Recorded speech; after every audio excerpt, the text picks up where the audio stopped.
Paul Hellyer, him releasing some information about his belief that extraterrestrials exist and they have a presence here on Earth? He's the former Defense Minister of Canada. No.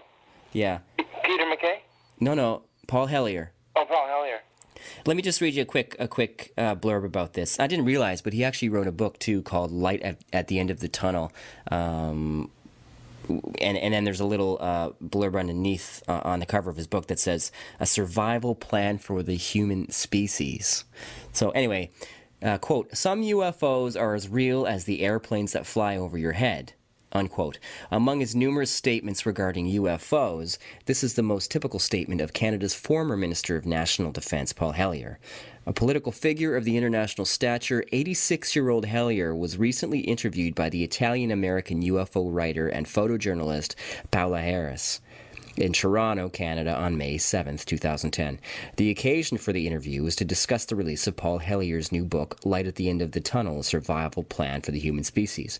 During the interview, Hellyer made some strong comments regarding recent statements by Professor Stephen Hawking, who suggested that an eventual encounter with aliens could drive humanity towards total annihilation, which we spoke of before. Hawking theorized that because aliens could have malevolent intentions, they may aim to conquer and destroy other planets. Paul Hellyer is not only convinced that extraterrestrial beings have peacefully visited Earth since remote times, but also that humankind has achieved great technological advances through reverse engineering activities and knowledge derived from recovered alien technology, beginning with the 1947 Roswell UFO crash. So there's a little tidbit of Canadian history for you, Adam. Wow, I had no clue. That's incredible. Yeah, this is an old story for me. I knew about this. I want to find a way, but now that he's launching a new book, I might be able to get him on this program. Spell his last name. Hellyer. Wow. Okay, I'm gonna look into that too. Yeah, pretty neat, man. Also, I have some more news for you, just quickly. Okay. And P.S. Thank you, Rojas, for this great magazine. It's a veritable fountain of knowledge. Let's see. Okay, here we go. International UFO Congress. The International UFO Congress of 2011. Just a heads up for all you out there in Radio Land who might be interested in something like this. And if you're unfamiliar with what that is, it's the International UFO. Let me see here. It's the leading organization for the research and documentation of UFOs and related information, and this is going to be taking place at the Fort McDowell Resort and Casino on the Yavapai Reservation around Phoenix, Arizona. And when is it going to be taking place? Let me see here. I don't have a final date on this ad here for some reason, which is strange. But look into it. You can check it out at openminds.tv, and you can get further information from that. Or you can go to www.radisson.com/UFO, or by calling 1-800-395-7046 to talk to the hotel there, get some reservations, and find out what's going on there. It's in a beautiful location, and I'm not trying to promote any business, but the hotel here is offering a 50% discount on all the rooms, $20 in hotel dollars, and some money for free slot play and stuff. So it's a good deal for a good cause, and it's going to be pretty sweet. Bringing about some new information in 2011. That's great. Pretty cool. I need to plug a newsletter here too. Please do. If I can. There's a great newsletter that comes out weekly called UFO Digest. Yeah. And it's a Canadian newsletter based out of Winnipeg, I believe. Yeah, it's a good one. And are you familiar with this one? The publication, yes. Yeah, there's some great stuff on there. Everything from MK Ultra to there has been another report lately on sighting in Connecticut. Do you remember before last program we were talking about a sighting in North Carolina? Yeah, about the single craft that disengaged into several smaller ones. Right. Yeah, that, and then there was the same thing in Connecticut. Wow. Yeah. Impressive. So four bright objects crossing the night sky. No explanation, man. Wow. Just helicopters the next day. That's intense. Yeah, so it's pretty intense when we start examining these things objectively and piecing things together for ourselves. You know, as citizens, we're not scientists or anything. We're not qualified to make any concrete answers, you know, but we can definitely see these very commensurate stories fall into place. We see the truth. For sure. It's a big world out there. Lots of stuff is starting to happen. Although it's probably been happening forever. It's just that we finally got the eyes to see it now. So that's nice and encouraging. There's another article in here in the magazine, and I mentioned it on the last program, about a Russian politician who reveals that he was abducted by aliens. Did you hear about this? No. He's a Russian politician. Wait a second now. Yeah, the Russian president, Dmitry Medvedev. Right. No. Here we go. Yeah. Ilyumzhinov. Kirsan Ilyumzhinov. He's the head of the Buddhist Kalmykia region of southern Russia. And he said he was abducted by aliens, and there was talk all the way up the ranks to the president of Russia about this. And so Ilyumzhinov holds power in Russian office, and he's adamant that he was picked up by a saucer. And Russia as well, like we just said, another government open to the idea of something taking place here, scratching their head too. With some transparency and some higher up people coming up and yes, you know, coming forward with their united front.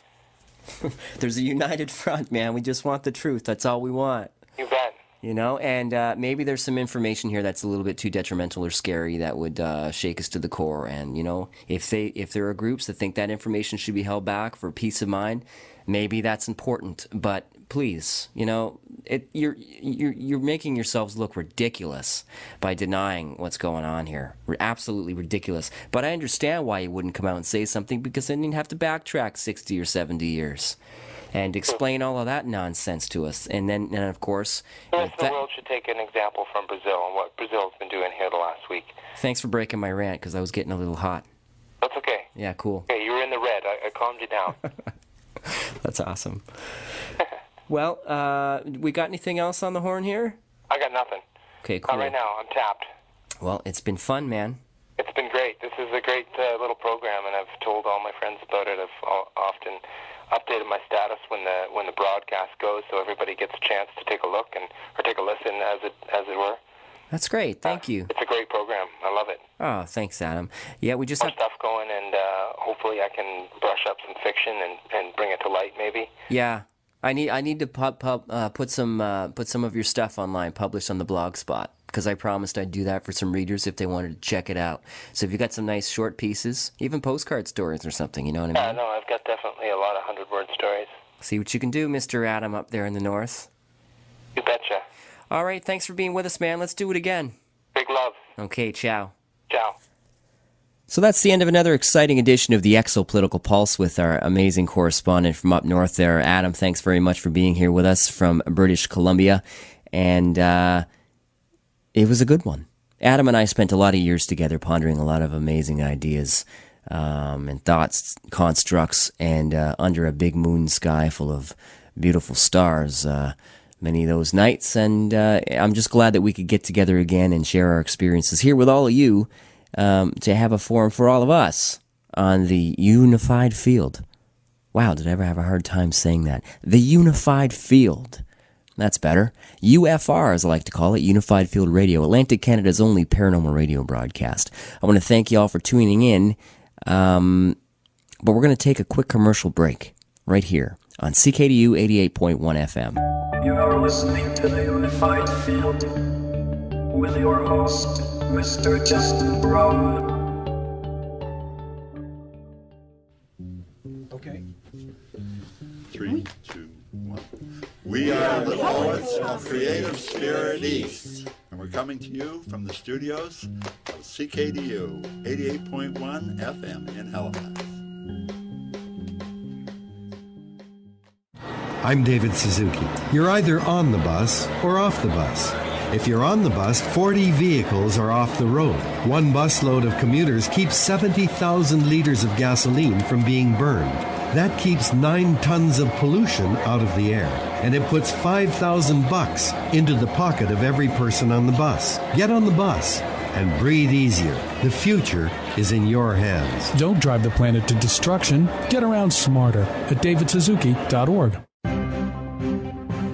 The presidential election in Ghana has been narrowly won by the opposition candidate John Atta Mills. Ghana's electoral commission says. Sick of corporate news? Would rather hear from people in your community and communities across Canada? Tune out the static and tune into Groundwire. 30 minutes of grassroots news produced by independent, on-the-ground journalists and campus community radio stations from coast to coast to coast. Released the first Monday of every month.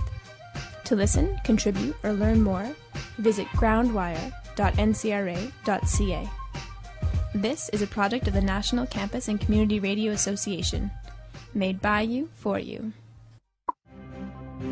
The state of the world economy is likely to be a dominant issue in 2009. Sick of the mainstream? Listen to the alternative. Groundwire. 6 Radio, CKDU 88.1 FM.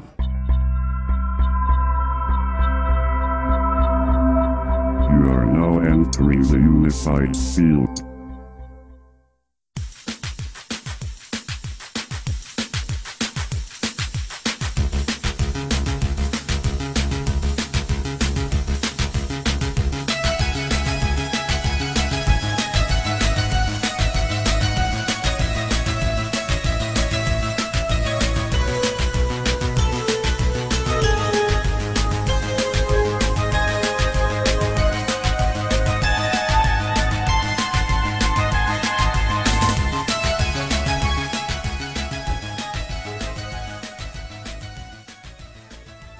Welcome back to the Unified Field.